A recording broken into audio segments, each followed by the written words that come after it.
Let's read source 4 for the Abolitionists' investigation, titled Leonard Black's Narrative. Let's remember our central question because that's our purpose for reading the source. How did abolitionists think and interact as they try to end slavery?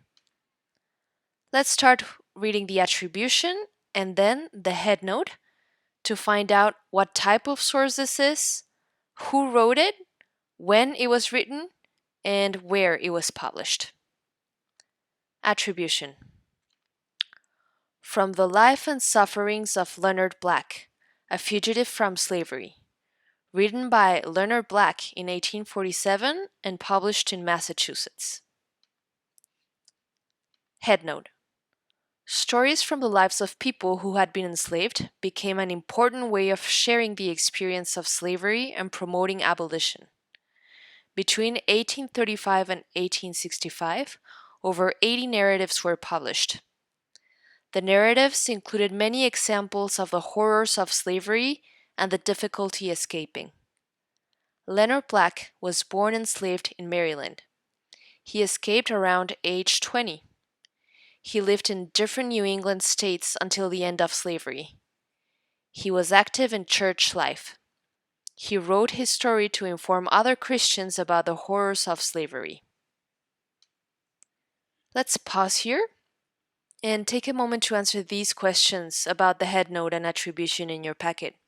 So pause and come back when you're ready.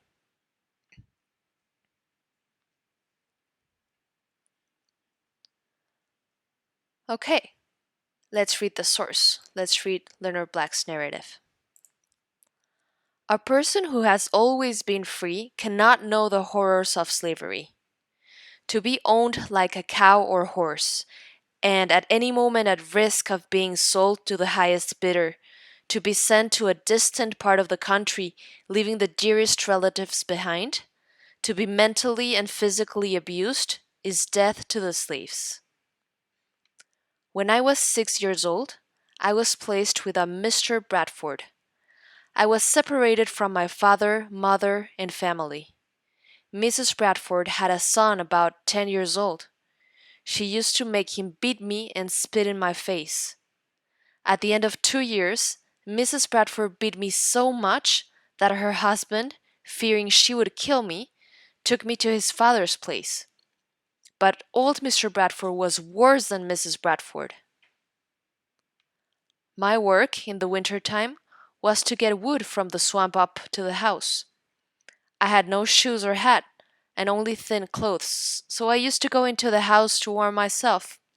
One time, old Mr. Bradford followed me in and said, "If you want to be warmed, I'll warm you." He took the tongs, heated them in the fire, and burned my legs, and the scars are there to this day. I could not sit down because of the wound.